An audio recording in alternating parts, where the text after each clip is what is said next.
Olá, gente! Começando mais um programa Conversa de Preta, aqui no nosso canal da Cidadania TV Quirimurê. Vocês sabem que todos os sábados Dina Lopes está aqui, não tem jeito mais, com as minhas convidadas maravilhosas, né? Mulheres que me inspiram, mulheres que de luta. Vocês viram que sábado passado eu conversei com a maravilhosa, né, Paula Calantã, aquela índia lindíssima que trouxe, né, histórias maravilhosas, roupas e também militância. E hoje eu estou recebendo aqui uma Iá Lorixá, né? Eu vou sempre chamar ela de senhora porque no terreiro é assim, eu sou Iaô, né? Tenho orgulho de ser Iaô e ela é uma Iá. Então a Iaô se refere a uma Iá como senhora. Isso é uma reverência que a gente faz, ancestralidade e respeito ao processo que ela veio primeiro do que eu, tá certo, gente? Então, por isso que eu vou chamar ela de senhora, né, Iá? É bom explicar, né? Porque as pessoas podem dizer, eu tão novinha, de tá chamando ela de... Pode confundir, é o que eu não Pode dessas, confundir. né? Gente, e ela, olha só, a Iá Gilmara Santos, ela é graduada e pós-graduada em História, ela é ativista social, mulher preta é desse jeito. Atualmente ela leciona e ela atua como diretora do Dravitu, do Povo de Axé e do programa Voz do Axé. Então a mulher é totalmente cheia de história. Haja história para contar. Além de fazer história, ainda tem muita história, né? Tem um monte de história, tem um pouquinho de história, né? Eu acho que toda mulher preta, assim que ela nasce, ela já vem com a história traçada e vai desenvolvendo, né, ao longo da sua vida, se vai desenvolvendo e vai acumulando essas histórias, né? O bom é que as coisas positivas você guarda e as negativas pode deixar aí. Deixa lá, deixa as águas levar. Isso. E por que a senhora foi fazer história? Porque na maioria das vezes, né, nós mulheres negras, quando a gente adentra na universidade, a gente vai fazer sempre história, pedagogia. Isso tudo tem a ver realmente com a nossa história. Também eu creio que é uma estratégia política. Eu vejo como isso, né? As pessoas às vezes acham, porque não... A gente quer atuar nos lugares que a gente sente a necessidade de ter a nossa interferência. Com a senhora escolher história, foi por esse caminho? Olha, a minha história dentro da educação é muito engraçada. Sim. Porque quando a gente completou, né, o Fundamental 1, né, que antigamente, eu esqueci até como é que chamava antigamente, mas eu vou agora. O Fundamental 1, que é da quinta série, a oitava, que hoje é do sexto ao nono ano. Aí eu queria fazer análises clínicas lá no Colégio Central, que tinha na época. Só que meu pai saiu para matricular a gente. Meu pai tinha um sonho das filhas dele ser professora. E aí foi lá, matriculou a gente no magistério no Louisiana. E quando saí daí, aí eu fiz o magistério no Louisiana e fui terminar no ICEA. Sim. Pronto. Fiquei um ano assim parada. E aí eu fui convidada por Antônia Alita, né, que é uma militante lá da Sussuarana. E disse assim, ela sabia que eu tinha aquele jeito assim de conversar e tal. Ela disse assim, bora fazer um curso para vestibular para pessoas negras. E eu disse, não quero não, você tem jeito, você tem que fazer faculdade e tal. Uhum. E aí eu fui para esse curso, que é cursinho Santa Baquita, né? Que fica lá na Sussuarana. E nesse cursinho, o cursinho era tipo um modelo da Steve Biko. E a gente tinha aula de cidadania, né, CCN, desculpa, da questão da consciência negra. Tinha várias coisas. Então eu fui, e aí tinha um padre que dava aula a gente, e ele dizia assim, olha, você só vai se entender enquanto mulher negra se você conhecer sua história. E eu não sabia, né, que esse tempo todo que eu estudei, né, da infância, do Fundamental 1, do Fundamental 2, todo esse processo que eu fiz dentro da escola, eu não sabia que minha história vinha do continente africano. E aí quando eu cheguei nesse espaço, né, já com 19 para 20 anos, que eu me deparei com essa história, pronto. Aquilo ali me cativou, disse, eu vou fazer história. Sim. E fiz história. E aí a minha pós-graduação foi História Social e Cultura Afro e Indígena. Olha. Entendeu? Então a senhora assistiu o programa passado, né? Vou assistir. E aí que vem essa história aí, foi vinculada assim uma história de luta, foi quando eu entrei no movimento negro, movimento de mulheres, e comecei começou a sua militância. A minha militância, mas foi muito do que eu aprendi dentro do cursinho Santa Baquita, que eu não tenho nem como agradecer. Né? Eu sempre digo a Antônia Alita, que eu não tenho nem como agradecer a ela, né? Agradecer a Deus, os orixás e a ela. Porque se eu me entendo hoje quanto mulher preta, que eu sou uma mulher candomblessista, né? Que eu defendo a minha religião, a nossa ancestralidade, foi por causa desse cursinho que eu fiz. Porque lá que trouxe pra gente essa questão da conscientização. E outra coisa, um detalhe, eu não me aceitava enquanto mulher negra. Eu tinha pavor à minha boca, eu tinha pavor à minha cor da pele e pavor ao meu cabelo. Nossa. Então, no cursinho, né? Foi no cursinho que eu me senhora... descobri que trouxe essa consciência. E hoje eu espalho aí essa consciência. Que a senhora é maravilhosa, por onde eu linda. passo. Por onde eu passo, eu deixo essa consciência. Essa é a nossa obrigação. Uma vez que a gente toma consciência, é contaminar os outros e as outras para ter consciência, né? Aí mesmo. E a senhora vê como é importante, como era e ainda é, né? Importante esses cursinhos que têm essa preocupação em trabalhar a cidadania, a consciência racial, né? Porque transformou a senhora e transformou muita gente, né? Muita gente, muita gente. Eu tenho um grupo que chama Steve Biko, acho que é 2005. Mas tem muita gente, eu não fui da Steve Biko, mas como a Steve Biko, ela dava esse apoio, terminou que a gente se conheceu.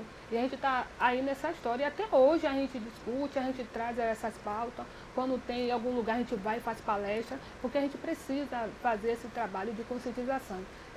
Hoje eu estou uma preocupação muito grande, eu estava até conversando com uma amiga esses dias, que é esse trabalho de conscientização que eu sinto falta hoje ainda. Infelizmente a gente não tem esse trabalho, né, da lei, né, que é do ensino da história da África, é negado dentro das escolas. É uma lei, mas é negado.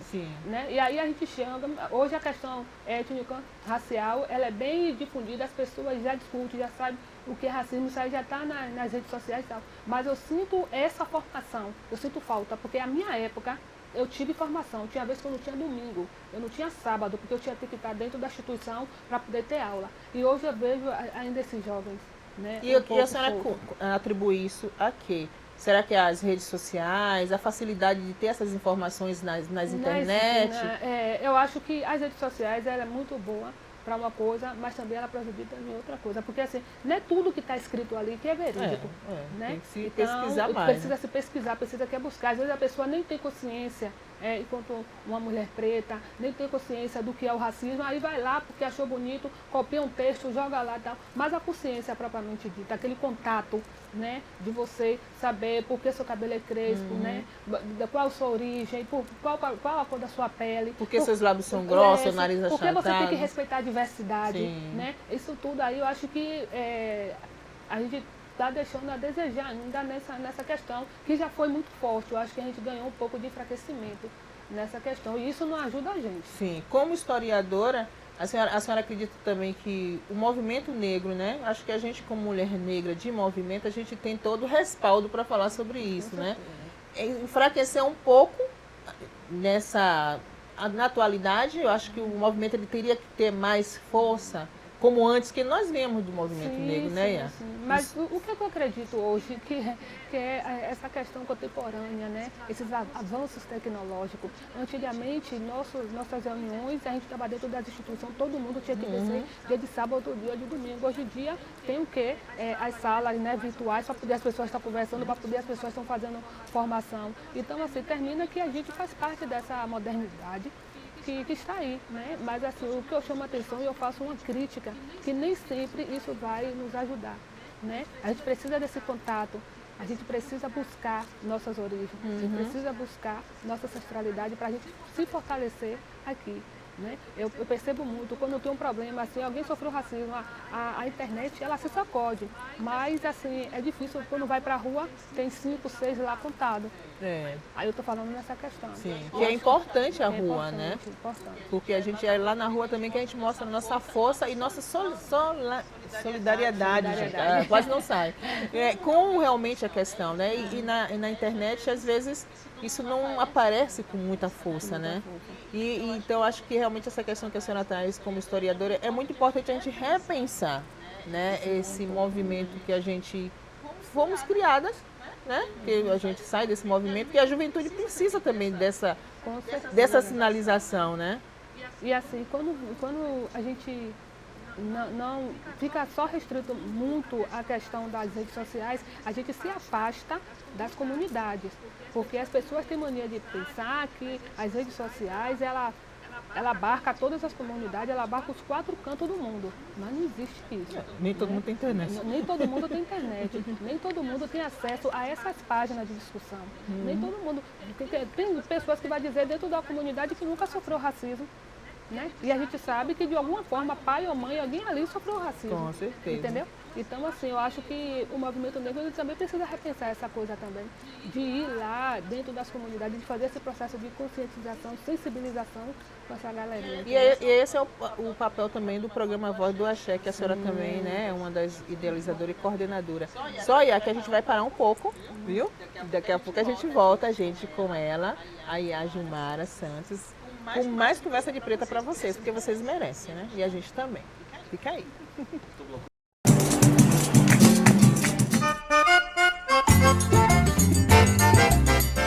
Gente, voltamos aqui, conversa de preta, com a Iá Gilmara Santos. A gente está conversando sobre várias coisas, né? Conversa de preta é isso, a gente fala de muitas coisas.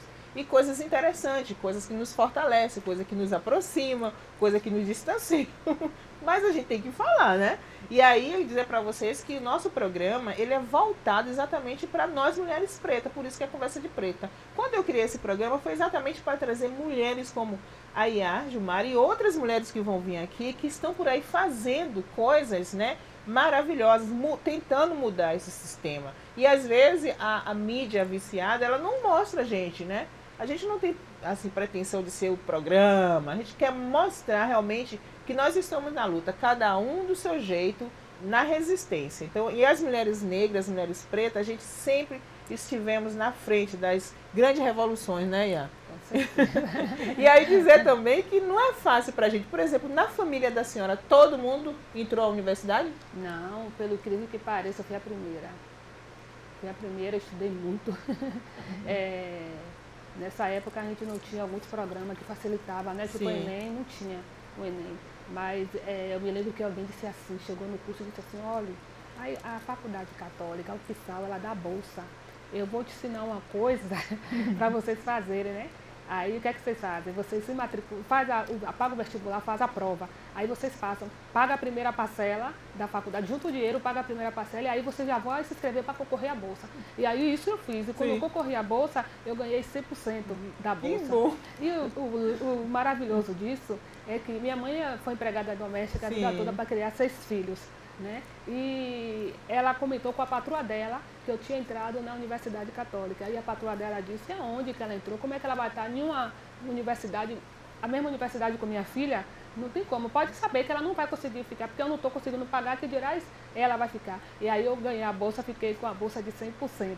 Então, assim, eu fui a primeira, servir de espelho, depois foi minha irmã, foi meu irmão, foi prima, outra pessoa, mas a primeira pessoa a quebrar mesmo, né? Foi eu, e não foi fácil, né? Não foi fácil. Imagina, você vê que já começa pela patroa, né? Da mãe da senhora, que dá aquele banho de água fria, né? Não acreditava. Não acreditava, né? Ela ainda tá viva, a patroa?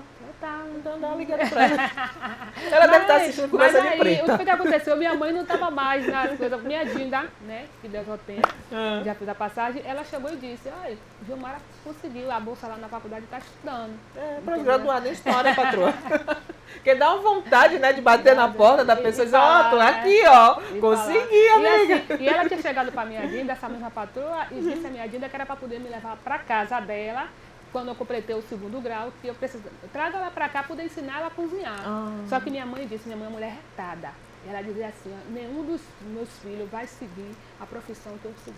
Eu não tive a oportunidade. Então, eu hoje vou trabalhar para poder eles terem uma vida diferente. Todos os meus irmãos tiveram uma vida diferente. Sim. Ninguém foi trabalhar em casa de família, como dizia antigamente. Né? Que não é. Família dos outros, família, né? Nossa. Mas realmente é incrível quando a gente fala essa história aqui, né? A gente vê como o cenário, como o racismo ele se manifesta, né? Muito forte e muito violento nas nossas vidas, das nossas mães, né? Que tem que segurar ter força, né? Para resistir e dizer, não, meus filhos não precisam estar aqui, eu já estou. Né? Não desfavorecendo, né, o trabalho doméstico, mas a gente não precisa estar. A gente quer outras coisas, né? E a gente vai buscar outras coisas. Eu sempre quis ser apresentadora de TV. E aí? Onde eu tô? Então a gente consegue, né? Porque a gente é dessa, né, Iá? E aí a senhora faz história, vai para a militância também, né? Porque a senhora consegue descobrir dentro do cursinho a importância de ser militante, como se ver mulher preta, né? E como é que a senhora consegue mostrar isso, porque aí a senhora também se torna uma Ialorixá, né? Que também já é um outro processo, né? Uma outra militância espiritual que a gente precisa realmente acessar aqueles e aquelas que são chamados para isso, né? Como é que se vê uma Ialorixá tão nova, né? E ao mesmo tempo ter que estudar, ter que trabalhar, ter que militar? Na realidade, assim, a questão da religiosidade dentro da minha vida é uma coisa assim que eu acho que dá um livro. Primeiro porque minha família, há mais de 20 anos, a maioria toda foi ser evangélica. A minha família é parte de mãe. E aí quando eu dou risada porque a gente sabe quando é que a gente tem o chamado do orixá. Sim. E eu tive o chamado do orixá. Então, o orixá chama do jeito dele carinhoso, né? Eu desmaiava nos lugares, ia para a faculdade, desmaiava, ia para a pós-graduação, desmaiava, e ninguém sabia o que era. Desmaiava na rua, chegava nos braços lá na minha casa. E minha mãe dizia que era pressão baixa. Ia para o médico dizia que é pressão baixa. Então, teve um dia que eu sonhei com a casa. E quando eu sonhei com a casa, eu comentei com uma amiga minha, olha, eu sei com a casa, bora lá na casa de minha avó, bora lá na casa de minha avó, que é uma tia dela. Quando eu cheguei lá, era a mesma casa do sonho. E foi nessa casa que eu me iniciei e me tornei Ialorixá. Mas foi um processo muito difícil, principalmente no início. Hoje não, que minha família conseguiu o respeito, eu consegui o respeito deles e o respeito é trocado. Mas assim, eu passei por fases assim, muito delicadas, até minha família, minha mãe aceitar. Porque como todos os filhos foram ser evangélicos, né? A outra, não, a mais velha não foi, mas o sonho dela que era que eu fosse, e eu não fui. Porque assim, eu não consegui. Eu fui para a igreja evangélica, mas eu não me encontrei lá. Eu fui para a igreja católica, não me encontrei lá. Quando eu cheguei no Candomblé, eu morria de medo mesmo. Mas eu me encontrei dentro daquele batuque, dentro daquelas rezas, dentro daquela, né, daquele xirê, daquele axé todo, aquelas conversas, aquelas coisas gostosas. Eu me encontrei ali. Né? E isso veio através da minha consciência enquanto mulher preta e entender também que a questão do candomblé não é coisa do diabo. Com certeza. Né? Porque eu não passava na porta de um terreiro de candomblé, das coisas que foram construídas, né? Que foram construídas dentro da sociedade. Porque o candomblé sofre tanto preconceito? Porque é coisa de preto. Né? Então o que vem de preto não presta. Então ali que vai demonizar tudo, ali que vai dizer que mata, que pega a criança, que isso, aquilo. Mas assim, eu sou apaixonada pelo candomblé. Eu não me vejo, eu sempre digo à minha mãe, a qualquer pessoa, eu não me vejo de outra religião que não seja o candomblé. E o candomblé me ensinou a ser essa mulher que eu sou hoje. Sim. Porque eu era retada. Eu era uma pessoa assim, eu era brigona, eu brigava na faculdade, brigava na saía na mão, eu brigava no movimento, eu brigava em tudo quanto é lugar. E minha Ialorixá, que faleceu ano passado, com 89 anos, Nossa. Ela me ensinou a respirar. Ela dizia, respire de 1 até 10. Antes de você fazer qualquer coisa, você respire de 1 até 20. E eu melhorei muito, né? Melhorei até dentro da minha casa, a minha relação pessoal com as pessoas que são evangélicas, que não entendiam, né, a minha religião. E eu consegui, através desse ensinamento que eu tive dentro do candomblé, conscientizar e sensibilizar as pessoas dentro da minha casa, né? E dizer que a gente poderia ser da mesma religião, mas de religião diferente. Mas o que importa é o amor que tem entre nós, né? Sim. Eu sou apaixonada pela minha mãe, sou apaixonada pela minha irmã é pastora. E a gente tem um grupo. Convive, né? Outro dia estava lá, eu estava numa função lá, toda vestida de candomblé, estava com essa dor aqui. Aí eu disse, eu estou precisando de uma pessoa para poder aplicar a injeção, porque a menina que aplica não pode. Eu fui para dentro da igreja, vestida de candomblé, os meninos fizeram uma roda assim, porque a igreja estava cheia, não conseguia subir a escada. Fiquei dentro, aí Neno, que é um amigo, que é as ovelhas lá da igreja, foi e aplicou na minha bunda a injeção. Ele estava tudo lindo. Estava tudo. E eles têm o maior chamego comigo, eu tenho o maior chamego com eles, porque eu acho que importa é o amor. A gente precisa ter o amor pelo outro. A gente precisa ter o respeito pelo outro. A gente precisa respeitar essa diversidade. E aí, aproveitando essa sua fala, né, esse seu testemunho, e a senhora puder também falar para as pessoas que nos assistem que acham que não existe convivência entre uma pessoa evangélica e uma pessoa de candomblé. A senhora acaba de provar que existe isso, né? Existe. Eu vou dizer aqui, eu fiquei doente há pouco tempo. E aí, quando eu saí do hospital, eu fui para a casa de minha mãe e de minha irmã. Minha irmã é pastora. E assim, eu sou uma pessoa que, independente de eu ser de candomblé, eu aceito oração, eu aceito rezo, eu aceito tudo. Sim. Porque eu acho que é positivo, pode mandar para mim, eu não quero negativo. Mas o que é positivo, eu quero. Aí minha irmã fala, aí eu estava sentindo uma dor muito forte no estômago, minha irmã, eu posso fazer uma oração? Eu disse, ela não pode pegar na minha cabeça. Então eu posso botar a mão aqui, bote a mão aqui, faça tudo. E fui na oração junto com ela, sabe? Porque eu acho que é esse o respeito. Outro dia eu estava vindo da minha roça e ele estava vindo uma turma da igreja dela, né? E aí eu estava todo mundo de candomblé e os meninos dela, da igreja dela, tudo vestido que ia apresentar no fundo. Foi todo mundo se abraçando. E, sabe? Lindo, é porque tem pessoas que acham que não é possível. Né? A gente vive de um momento de muita violência contra a religião do candomblé. Né? Eu acho que não precisava existir leis, delegacia, essas coisas todas para poder a gente se defender, porque tem espaço para todo mundo. entendeu? Aqui tem espaço para evangélico, aqui mesmo. Você está conversando com... Conversa de preto o nome do programa. Aí você vai trazer uma preta candomblessista? Não. Tem preta evangélica, tem espírita, Sim. sabe? De outras religiões. E a gente tem que trazer essa diversidade. E precisamos entender o seguinte, que o mundo é voltado para a diversidade. O mundo, ele tem variedades, né? Sim. A variedade das cores da pele, a variedade das religiões, a variedade... Então, Das comidas, tudo, comida, né? de tudo. E a gente precisa entender que a gente vive nessa diversidade, entendeu? Com certeza, muito lindo, viu, Iá? Vamos parar de novo, conversa de preto é assim, a gente conversa e para. Quando voltar, eu quero que a senhora fale do projeto Voz do Axé, né? Que essa é uma proposta muito interessante, que as pessoas precisam conhecer esse trabalho que a senhora desenvolve, né? Junto com o nosso companheiro, que daqui a pouco fala o nome dele. Gente, fica aí que a gente já volta, que eu vou lembrar o nome dele e trago para vocês.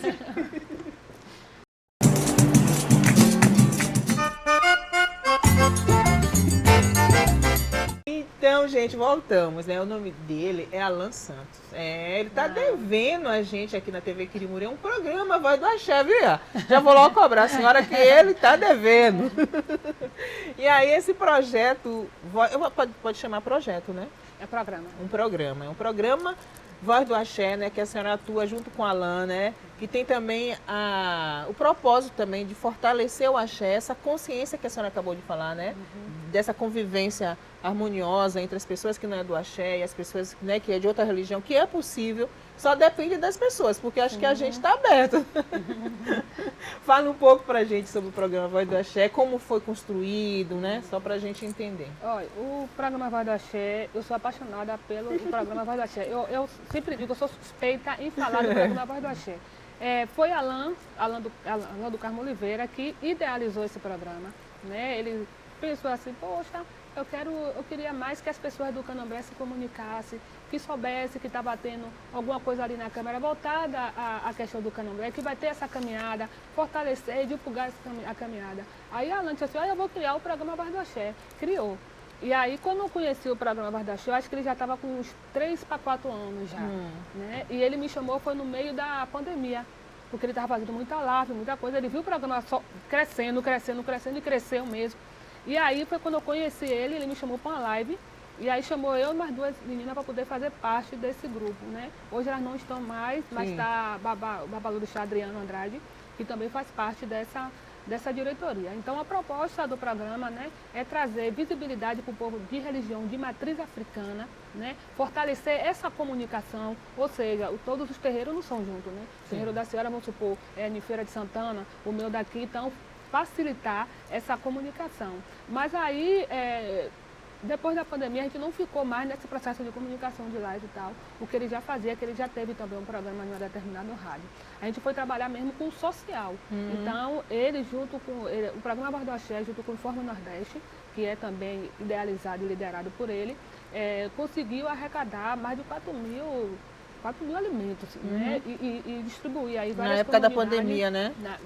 Em comunidades, em terreiro de axé, em muitos lugares. Tanto que daí que surgiu o drive-thru do povo de axé, que foi também o projeto que a gente fez durante a pandemia, que foi muito bom, arrecadamos muitos alimentos, entendeu? Para poder estar ajudando a comunidade. Então, tanto como a gente trabalha com essa questão de comunicação, tanto como a gente trabalha com o social para poder ajudar essas pessoas.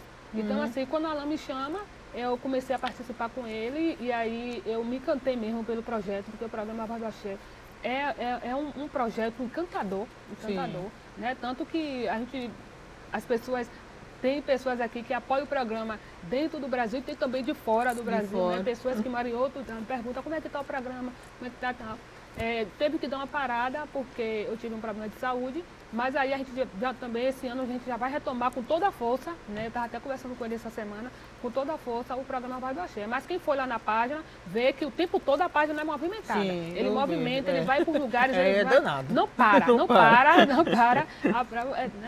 E as pessoas mesmo, principalmente as pessoas de religião de matriz africana, elas se encantam mesmo com a proposta que a gente dá E porque, na verdade, desculpa interromper a senhora, é importante ter um programa como esse, né? Assim, porque não existe.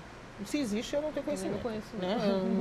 Gente, eu estou falando que eu não sei, né? Mas se existe, fala aí. Porque o povo de axé precisa, a gente é muito grande, é muita gente. Então, acho que um programa Voz do Axé dá dimensão, abre um leque para todas as religiões, todas matrizes falar ali do seu axé e contribuir. Tem assim uma contribuição forte dos povos de terreiro? Ou só vocês se viram do jeito que pode? É isso que eu ia chamar a atenção. Nós do Candomblé, vou fazer uma crítica. Nós de religião de matriz africana, a gente precisa se unir. Né? A gente precisa entender que um precisa do outro. Né? Não pode haver essa separação.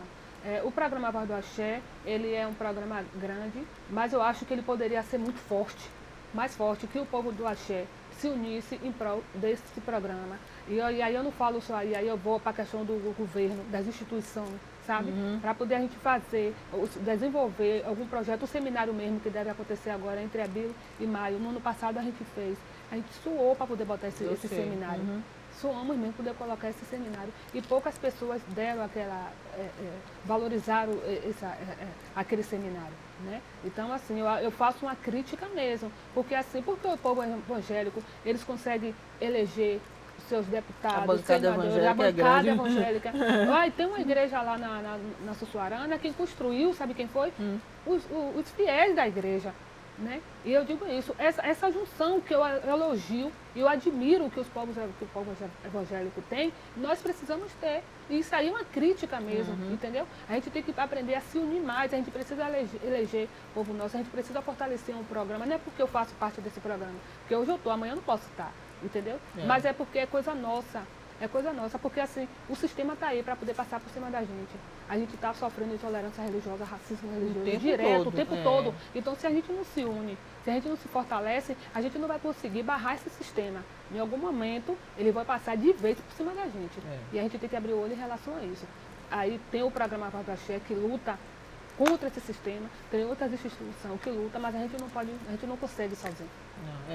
E aí o que a senhora traz dessa união é importante, porque você vê que as igrejas evangélicas são tão unidas que elas têm rádio, TV, e isso cada vez mais fortalece a divulgação de uma consciência preconceituosa deles. Então, quando o povo de Axé também se une, se junta, contribuir no mínimo, se cada um pudesse contribuir com o mínimo, eu acho que o programa Voz do Axé, ele se transforma num programa, como a senhora falou, um programa para todo mundo, já disse, Voz do Axé, não é voz de Gilmara, de Alana, é a voz de Dina, é a voz do Axé. Então, todos os segmentos podem entrar de candomblé. Então, acho que esse apelo que a senhora faz é importante, porque, gente, se a gente não se juntar mesmo e se fortalecer, como a senhora falou, o sistema vai atropelar, porque os caras são muito bem organizados. Muito mesmo. Eles estão lá no Senado, eles estão em tudo que é lugar, e a gente também precisa estar em todos os lugares, né? Aí, quando você fala assim, da questão dele ser muito organizado, ou seja, se o povo do Candomblé não se juntasse, né? Alain, que é o diretor do programa, ele tomou porrada lá na Baeté. Os vídeos rolariam até hoje, a porrada que ele tomou, que Babá Adriano também tomou, para poder não mudar o nome da Baeté, né? Aquele ali, esse nome é de origem indígena, certo? É uma coisa ancestral, é algo que a gente precisa valorizar, é algo que faz parte das nossas tradições, né? Então, assim, como é que vai mudar o nome assim de um dia para o outro? Aí, como foi? A galera se uniu e teve que ir, apanhou tudo, mas o nome está lá até hoje. Então, quando eu falo nessa união, eu estou falando isso. Né? É da gente se fortalecer e dizer assim, já basta. E nesse também financeiro, porque não se faz nada sem dinheiro, né? Aí o mínimo, não precisa fortunas. Né? Por exemplo, eu acho que o programa Voz do Axé tem tudo nas redes sociais para ser um programa de referência do povo de terreiro. Né? Se reunir, se juntar e cada um acreditar. Né? Eu acho que é isso. Eu acredito, como a senhora e a Alan, né? A gente sabe que a gente tem fortalecido da melhor forma possível, mas eu acho que não custa nada fazer esse apelo aqui, né? Não é não? Com certeza. Que não chora, não mama. Não, com certeza. E a gente precisa dizer que nós somos um povo muito unido, né? Porque tem realmente, às vezes, né?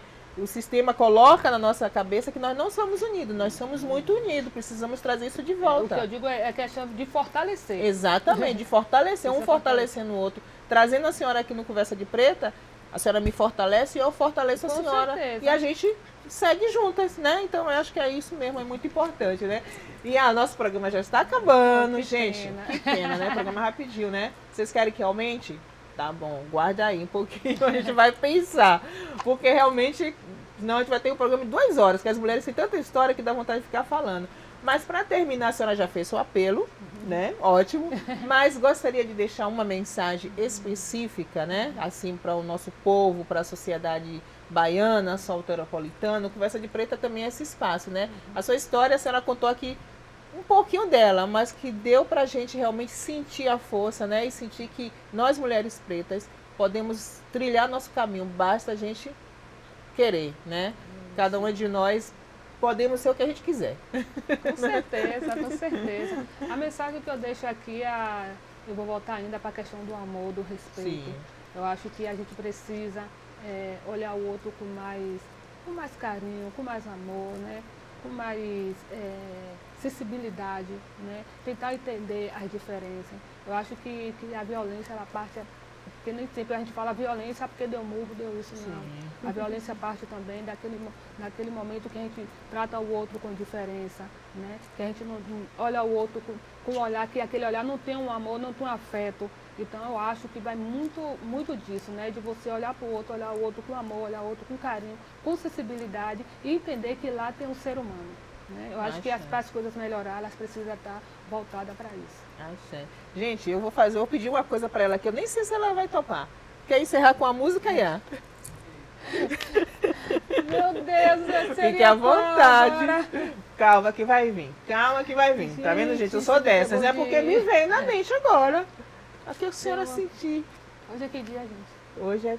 A gente tá gravando na terça, mas a gente vai no ar no sábado. Oromima, Oromima, Oromima, Abadô, Olha que lindo, tô arrepiada. Gratidão e a sua bênção, viu?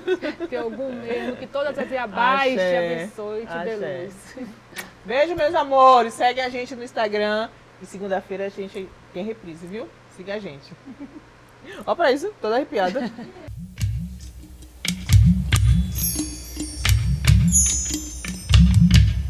Ora, iê, Oxum, eu quero ter uma casa na floresta com pomar e uma mina com água cristalina pra poder te cultuar. Ora, iê, Oxum, eu quero ter uma casa na floresta com pomar e uma mina com água cristalina pra poder te